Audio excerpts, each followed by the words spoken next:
Magandang araw po sa inyo.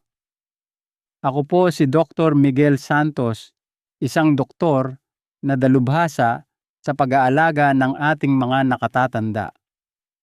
Nais ko pong ibahagi sa inyo ang isang napakahalagang paalala. Kung kayo po ay higit sa 10 taong gulang na pakiusap, pakinggan ninyo po ito. Isang simpleng prutas, isang bagay na marahil ay kinakain ninyo sa buong buhay ninyo ay maaaring tahimik na nagpapataas ng panganib ng stroke habang kayo ay natutulog. Walang sintomas, walang babala. Maaari kayong matulog na maayos ang pakiramdam at magising na hindi na makapagsalita, makatayo o kahit maigalaw ang isang bahagi ng inyong katawan.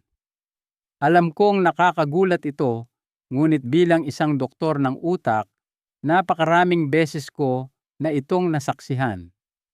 At hindi ito dahil sa paninigarilyo o pagkain ng mga chichirya, kundi dahil sa prutas.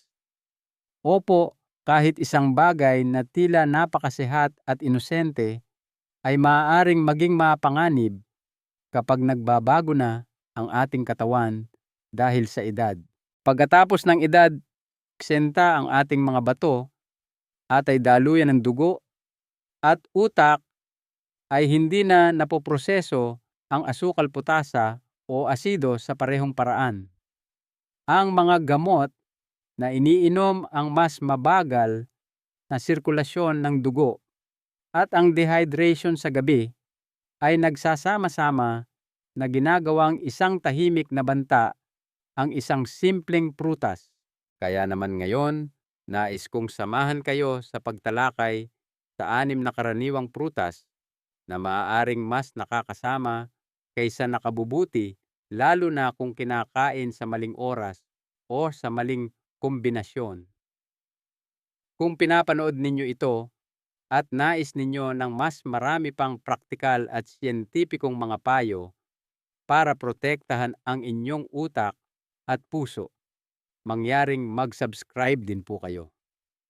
Mag-iwan din po kayo ng komento sa ibaba gamit ang salitang "Oo" kung ang paksang ito ay tumatama sa inyong karanasan.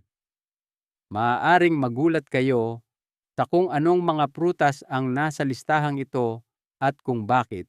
Magsimula tayo sa isa sa mga pinakakaraniwan, aking kaibigan. Pag-usapan natin ang isang bagay na simple ngunit maaaring mapanganib. Saging. Opo, ang mga malalambot, matatamis at palakaibigang prutas na ito na minahal nating lahat mula pagkabata. Madali itong tunawin, puno ng sustansya at tila isang ligtas na merienda. Ngunit pagkatapos ng edad 60, ang pagkain ng saging, lalo na ang mga sobrang hinog, ay maaaring hindi na kasing ligtas ng inaakala ninyo. Narito kung bakit. Habang nahihinog ang saging, ang mga starch nito ay nagiging asukal. Iyon ang dahilan kung bakit mas tumatamis ito habang lalong nahihinog. Ngunit habang sumasarap ang lasa, mas nagiging mapanganib ang epekto nito sa inyong katawan. Ang isang sobrang hinog na saging ay may napakataas na glycemic index. Nagdudulot ito ng mabilis na pagtaas ng inyong blood sugar at iyan ay malaking bagay kung kayo ay mahigit 60 na. Bakit po? Dahil habang tayo ay tumatanda, ang ating kakayahang pamahalaan, ang putasa, potassium, blood sugar at presyo ng dugo ay humihina. Bumabagal ang ating mga bato, humihina ang pagiging sensitibo sa insulin at tumitigas ang ating mga daluyan ng dugo. Nangangahulugan ito na ang isang bagay na kasing inosente ng isang malambot at batik-batik na saging ay maaaring biglang magpataas ng inyong blood sugar, magpataas ng presyon ng dugo, at makaapekto pa sa ritmo ng puso dahil sa mataas na taglay nitong putasa. Hayaan ninyong ikwento ko si Aling Margarita, isang 71 taong gulang na retiradong librarian mula sa Batangas. Palagi siyang kumakain ng isa o dalawang sobrang hinog na saging tuwing umaga, minsan ay hinahalo niya ito sa isang smoothie. Akala niya ay isang malusog na panimula ito ng kanyang araw. Ngunit isang umaga, nakaramdam siya ng pagkahilo paggising at naging malabo ang kanyang pananalita. Isinugod siya ng kanyang asawa sa ER. Natuklasan ng mga doktor na nagkaroon siya ng isang banayad na ischemic stroke. Tumas pala ang kanyang presyon ng dugo magdamag at mataas ang kanyang antas ng putasa. Sinabi nila sa kanya na bagamat hindi lamang saging ang dahilan, ang kombinasyon ng asukal-putasa at ang kanyang dehydration sa umaga ay lumikha ng perpektong sitwasyon para sa stroke. Gumawa si Aling Margarita ng isang maliit na pagbabago. Pagkatapos noon, nagsimula siyang kumain ng mas maliliit at mas berdeng saging at pagkatapos lamang uminom ng tubig at kumain ng kaunting protina. Agad na bumuti ang kanyang enerhiya at naging mas matatag ang kanyang presyon ng dugo. Ang aral dito, hindi kalaban ang saging, ngunit ang sobrang hinog na saging, lalo na sa malalaking dami o sa walang lamang tiyan, ay maaaring tahimik na magtulak sa mga mahihinang nakatatanda tungo sa stroke. At heto pa, hindi lamang saging ang prutas na may ganitong nakatagong panganib. Susunod pag-usapan natin ang ubas. Maliit, matamis, at nakakapresko, ngunit may nakakagulat na mataas na taglay na asukal na maaaring mas mapanganib pa. Ubas, mukha silang hindi nakakapinsala. Hindi ba maliliit? Matamis, nakakapresko, isinisilbi kasama ng tanghalian, inihahalo sa mga ensalada o inaalok bilang isang magaan na merienda kasama ang mga apo.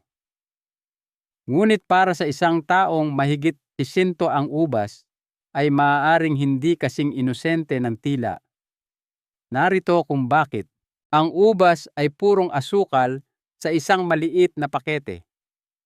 Kahit na ang mga walang buto, lalo na ang mga sobrang tamis na uri na ibinebenta sa karamihan ng mga grocery, ay puno ng glucose at fructose. Kapag kumain kayo ng isang dakok, lalo na sa walang lamang tiyan, ang asukal na iyon ay direktang pumapasok sa inyong daluyan ng dugo. Mabilis. Habang tayo ay tumatanda, bumabagal ang ating tugon sa insulin. Ang ating mga daluyan ng dugo ay nagiging mas marupok. Ang biglaang pagtaas ng asukal na iyon ay hindi lamang nagbibigay sa inyo ng mabilis na enerhiya. Nagdudulot ito ng stress sa inyong utak at puso sa mga paraan na maaaring hindi ninyo nararamdaman.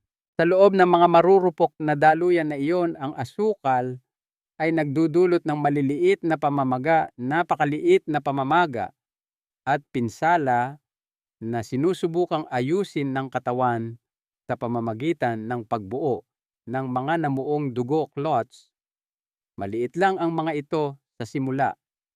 Hindi ninyo ito mapapansin, ngunit araw-araw nadadagdagan ang panganib. Hanggang sa isang umaga, hindi ninyo mahanap ang inyong balanse o hindi lumalabas ng tama ang inyong mga salita. Iyan mismo ang nangyari kay Ginang Evelyn Morales, 79, isang retiradong guro ng musika mula sa Cebu. Siya ay matalas ang isip, independent, at mahal niya ang kanyang routine, lalo na ang kanyang pang-umagang mangkok ng pulang ubas habang nagbabasa. Minsan nakakakain siya ng 2 tasa nang hindi man lang namamalayan. Pagkatapos isang araw, habang nagsusulat ng birthday card para sa kanyang apo, napansin niyang nanginginig ang kanyang kamay. Makalipas ang ilang minuto, hindi niya maalala kung paano isulat ang salitang congratulations. Isinugod siya ng kanyang anak sa ER. Ito ay isang mini-stroke, isang transient ischemic attack. Tumaas ang kanyang blood sugar. Ipinakita sa kanyang mga laboratorio ang mababang antas ng pamamaga at mga palatandaan ng pre-diabetes na hindi niya alam na mayroon siya. Akala niya ay ginagawa niya ang lahat ng tama. Ngunit kahit na prutas kung kinakain sa maling paraan ay maaaring tahimik na maging mapanganib. Kaya narito ang sinasabi ko ngayon sa aking mga pasyente. Huwag kailanman kumain ng ubas sa walang lamang tiyan. Huwag kumain nito ng isang buong mangkok. Sa halip, mag-enjoy ng isang maliit na dakok at laging isabay ito sa ilang piraso ng almendras o isang hiwa ng keso upang pabagalin ang pagdagsa ng asukal. At pakiusap iwasan ang ubas sa gabi. Ang inyong katawan ay nangangailangan ng matatag na daloy ng dugo habang kayo ay natutulog, hindi ng biglaang pagtaas ng asukal. Kung kayo ay may diabetes o umiinom ng gamot sa presyon, tanungin muna ang inyong doktor bago gawing regular na bahagi ng inyong araw ang ubas. Dahil kahit na isang bagay na napakaliit ay maaaring tahimik na maging isang malaking panganib, lalo na kapag hindi ninyo ito binabantayan. Ngayon, kung sa tingin ninyo ay nakakagulat ang ubas, maghintay kayo hanggang sa pag-usapan natin ang pinya, ang matamis na tropikal na kagat na iyon na inyong kinagigiliwan pagkatapos ng hapunan. Maaaring tahimik itong nakakasagabal sa inyong utak habang kayo ay natutulog. Hayaan ninyong ipaliwanag ko kung bakit. Para sa mga matatanda, lalo na sa mga umiinom ng gamot o may mga issue sa sirkulasyon, ang pinya ay maaaring tahimik na lumikha ng perpektong sitwasyon para sa panganib ng stroke. Hayaan ninyong ipaliwanag ko kung bakit. Ang pinya ay naglalaman ng isang natural na enzyme na tinatawag na bromelain. Sa maliliit na halaga, maaari itong makatulong sa pagtunaw ng protina at paginhawahin ang panunaw. Ngunit sa mas malalaking halaga o kapag isinabay sa mga gamot na pampalabnaw ng dugo o mga gamot na nakakaapekto sa pamumuo ng dugo, ang bromelain ay maaaring makasagabal sa kakayahan ng inyong katawan na mamuo ng maayos. Sa madaling salita, maaari nitong gawing masyadong malabnaw ang inyong dugo. At iyan ay nagbubukas ng pinto para sa isang bagay na mas seryoso, ang pagdurugo sa utak, isang uri ng stroke na mas mahirap malampasan. Ngunit hindi iyon ang tanging panganib. Ang pinya ay napakataas din sa asukal na may mataas na glycemic index, na nangangahulugan iyon na binabaha nito ang inyong daluyan ng dugo ng asukal ng mabilis. Lalo itong mapanganib kung kakainin ninyo ito pagkatapos ng hapunan kapag ang inyong katawan ay bumabagal na at hindi na nagsusunog ng enerhiya. Ang asukal na iyon ay nananatili umiikot at naglalagay ng stress sa inyong mga daluyan ng dugo habang kayo ay natutulog. At nariyan pa ang asido. Ang pinya ay isa sa mga pinaka-acidic na prutas sa grocery. Para sa maraming matatanda, maaari itong tahimik na mag-trigger ng acid reflux sa gabi kahit na walang pakiramdam ng pananakit.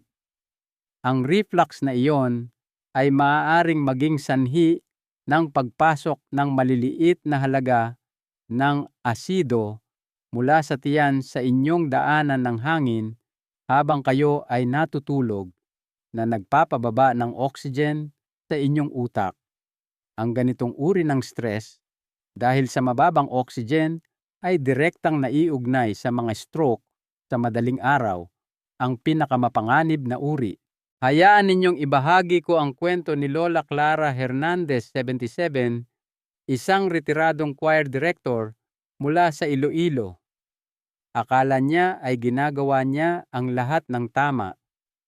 Sa halip na cake o cookies, kumakain siya ng ilang hiwa ng sariwang pinya pagkatapos ng hapunan gabi-gabi. Ngunit isang umaga, nagising siyang nahihilo at hindi makalakad ng diretso. Napansin ng kanyang anak na malabo ang kanyang pananalita. Sa ospital, kinumpirma ng mga scan ang isang maliit na posterior stroke, isa na nakaapekto sa balanse at memorya. Mataas ang kanyang blood sugar. Ang kanyang antas ng platelet ay hindi normal at ipinakita ng mga pagsusuri ang mga senyales ng pagbaba ng oxygen dahil sa reflux habang natutulog. Hindi ito isang sanhi lamang, ito ay ang kombinasyon. Asukal asido bromelain, lahat mula sa prutas na kanyang pinagkakatiwalaan. Kaya narito ang aking payo. Kainin ang pinya ng mas maaga sa araw at sa maliliit na bahagi lamang.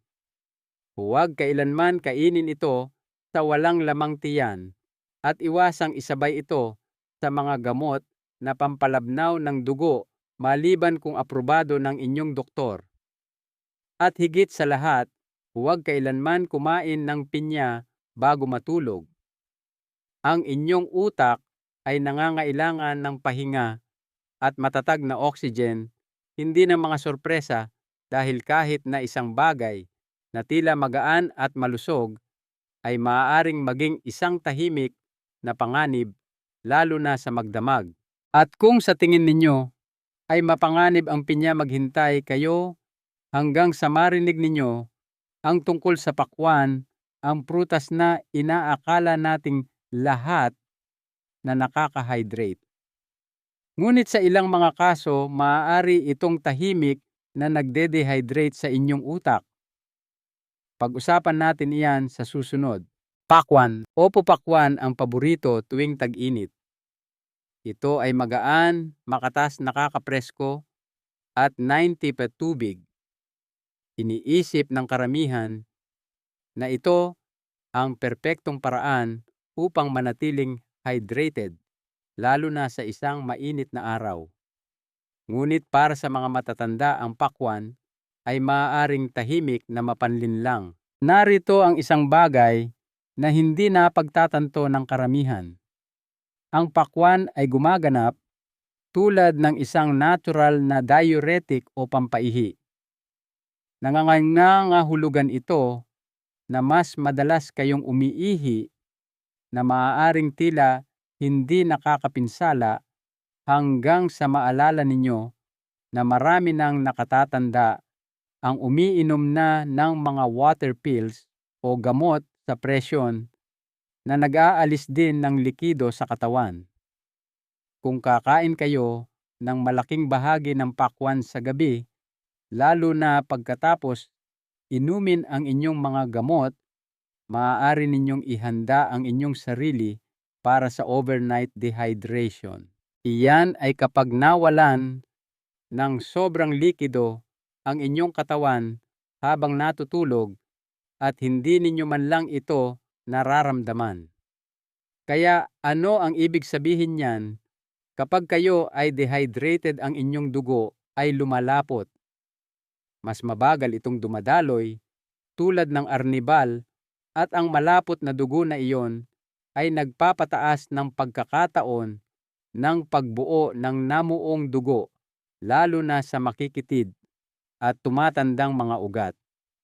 Isama pa iyan sa mas mababang presyon ng dugo habang natutulog at meron kayong perpektong kondisyon para sa isang tahimik na stroke. Hayaan ninyong ikwento ko si Mang Howard Lim, 82, isang retiradong kartero mula sa Pampanga. Ginagawa niya ang lahat ng tama, naglalakad, araw-araw umiiwas sa matatamis, sinusubukang manatiling malusog. Isa sa kanyang mga gawi, pagkatapos ng hapunan, ay kumain ng 2 o 3 malalaking hiwa ng pakwan para magpalamig at manatiling hydrated. Ngunit isang umaga, nagising siyang nahihilo. Nang sinubukan niyang tumayo, bumagsak siya. Sa ER, ang kanyang presyon ng dugo ay mapanganib na mababa at ipinakita ng kanyang mga laboratorio ang mga senyales ng dehydration at malapot na dugo. Kinumpirma ng isang scan ang isang maliit na ischemic stroke na malamang na sanhi ng isang namuong dugo na nabuo magdamag ng bumagal ng husto ang daloy ng kanyang dugo. Walang kamalay-malay si Howard na ang pakwan, isang bagay na nakikita niyang malusog, ay humihila ng tubig palabas ng kanyang sistema, hindi naglalagay nito. At nang isinabay sa kanyang gamot na diuretic, ito ang nagpatiklop sa balanse. Kaya ano ang aral? Kainin ang pakwan ng mas maaga sa araw at nang may katamtaman. Kung kayo ay umiinom ng water pills, kausapin muna ang inyong doktor bago gawin itong regular na gawi. Isabay ito sa mga electrolytes tulad ng isang kurot ng asin o isang higop ng tubig ng buko upang matulungan ang inyong katawan na mapanatili ang hydration. At pakiusap, iwasang kainin ito sa gabi. Kung mapansin ninyo, ang mga bagay tulad ng tuyong bibig, pagkahilo sa umaga, o pakiramdam na wala sa balanse, paggising, huwag baliwalain ang mga senyales na iyon. Maaaring ito ay mga bulong mula sa inyong katawan na mayroong hindi tama. Ngayon, maaaring nakakagulat ang pakwan, ngunit paano naman ang mga kahel?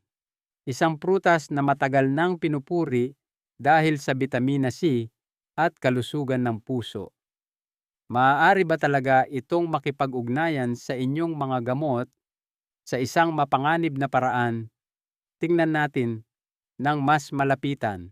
Ang isang baso ng orange juice sa almusal, isang hiniwang kahel sa mesa, marahil ay isiniksik pa sa isang medyas ng Pasko ng inyong mga apo. Ngunit narito ang isang bagay na hindi kailanman sinabi sa karamihan ng mga nakatatanda. Ang mga kahel at lalo na ang orange juice ay maaaring tahimik na makasagabal sa inyong mga gamot. Hindi lamang ito tungkol sa asukal, bagaman isang baso ng orange juice ay maaaring mabilis na magpataas ng inyong blood sugar. Ang tunay na alalahanin ay isang natural na compound na matatagpuan sa mga citrus na prutas tulad ng kahel, suha, at maging sa mga Seville orange. Ito ay tinatawag na furanocoumarin. Malaking salita iyan, pero narito ang ginagawa nito. Ang furanocoumarin ay nakakasagabal sa mga enzyme sa inyong atay, partikular na ang mga nagpoproseso ng maraming karaniwang gamot. Kapag nangyari iyan ng inyong katawan, ay maaaring mag-ipon ng sobrang dami ng gamot o hindi ito maproseso ng tuluyan. Nangangahulugan iyon na ang isang gamot sa presyon na iniinom ninyo sa loob ng maraming taon ay maaaring biglang maging masyadong malakas na nagpapababa ng inyong presyon ng sobra. O ang isang statin para sa kolesterol ay maaaring maipon at magdulot ng pamamaga ng kalamnan o pagkalito. O ang isang pampalabnaw ng dugo ay maaaring hindi na gumana ng maayos na nagiiwan sa inyong dugo na hindi matatag at nagpapataas ng panganib ng stroke ng walang babala. Hindi ito isang teorya lamang. Nasaksihan ko ito mismo. Isipin natin si Lolo Alberto Reyes, 79, isang retiradong driver ng bus mula sa Laguna.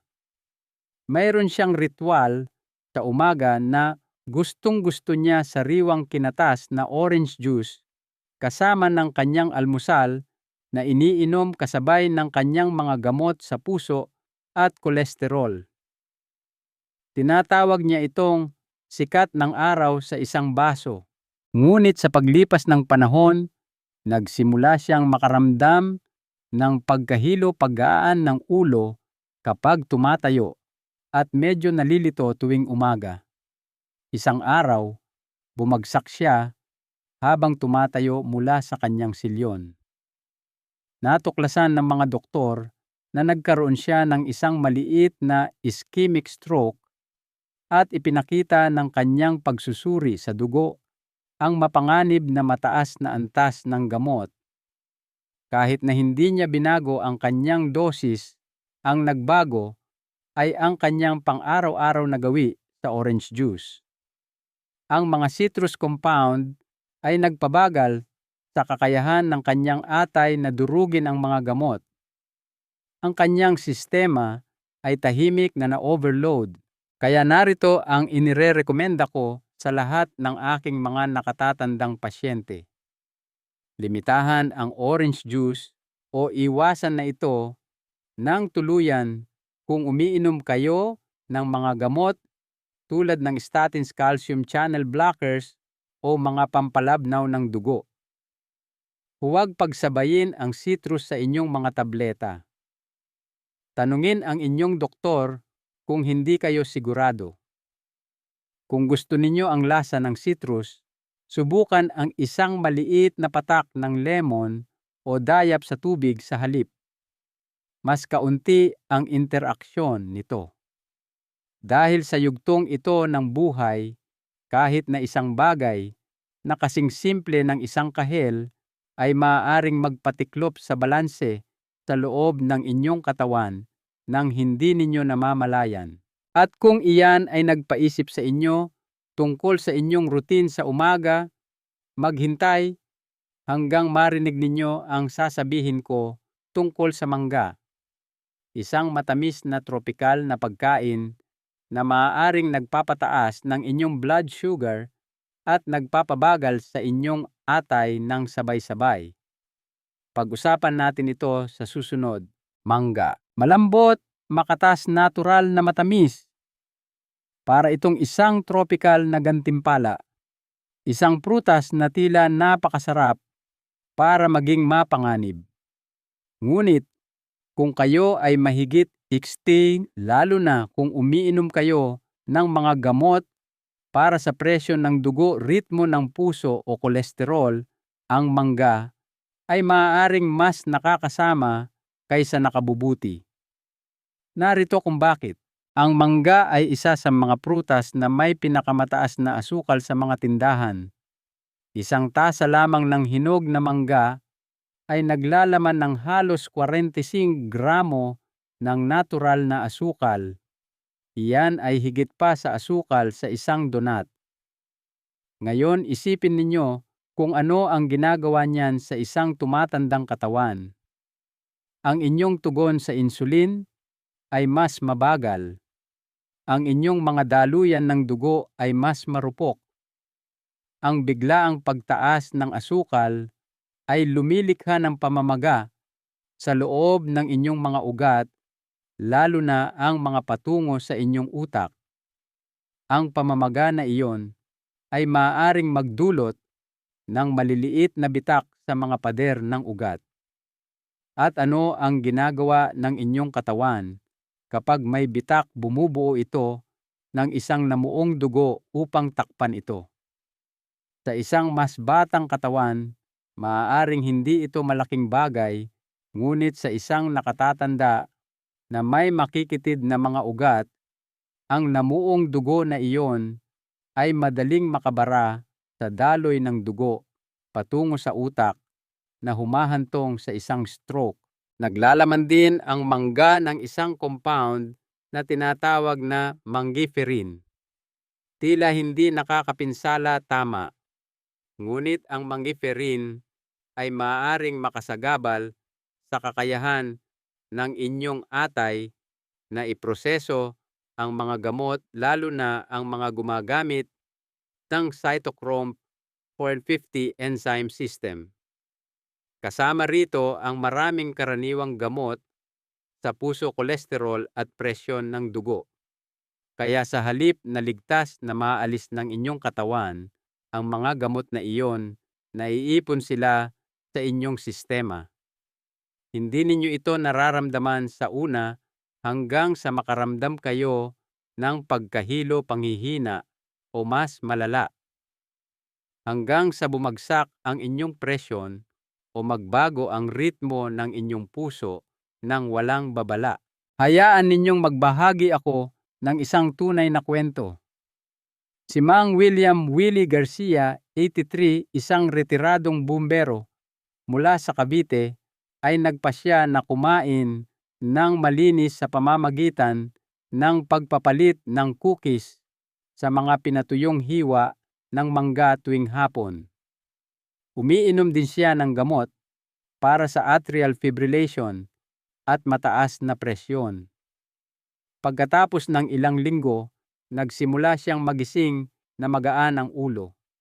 Isang umaga, bumagsak siya habang bumabangon sa kama. Napansin ng kanyang asawa na tila lawit ang kaliwang bahagi ng kanyang mukha. Sa ospital, ipinakita ng mga scan ang isang banayad na ischemic stroke. Ipinakita ng mga pagsusuri sa dugo na ang kanyang mga antas ng gamot ay abnormal na mataas sa kabila ng pag-inom ng tamang dosis. Ang sanhi, hindi maiproseso ng kanyang atay ang mga gamot ng maayos dahil sa araw-araw na pagkain ng mangga.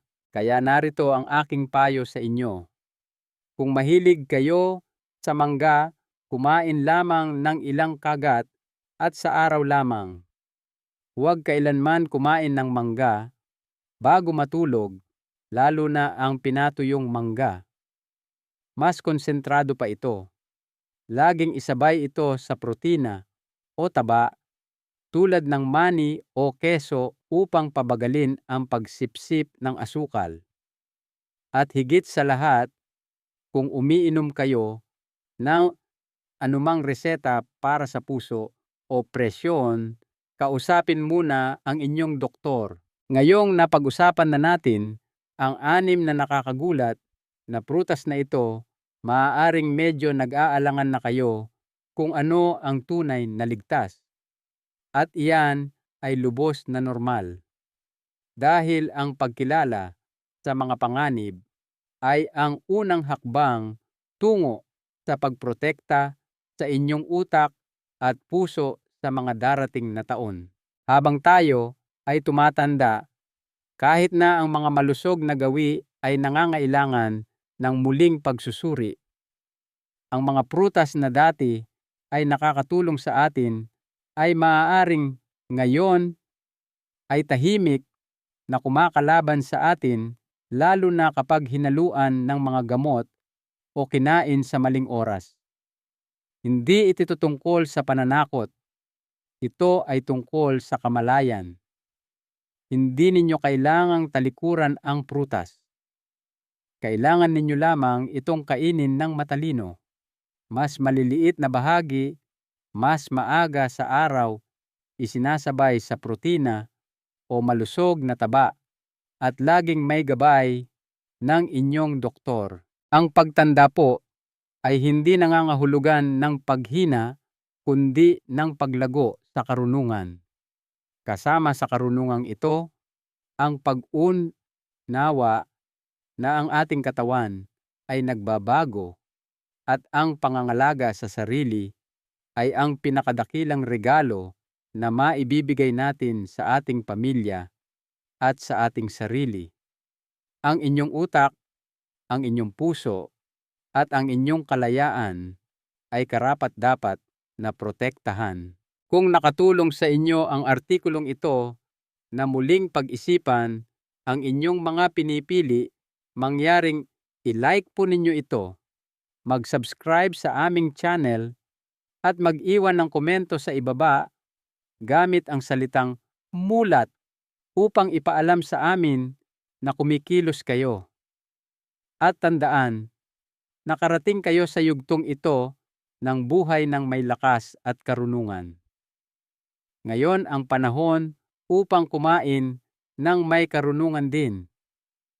At huwag po nating kalimutang ibahagi ito sa ating mga mahal sa buhay dahil ang kaalaman ay isang regalong nagliligtas ng buhay.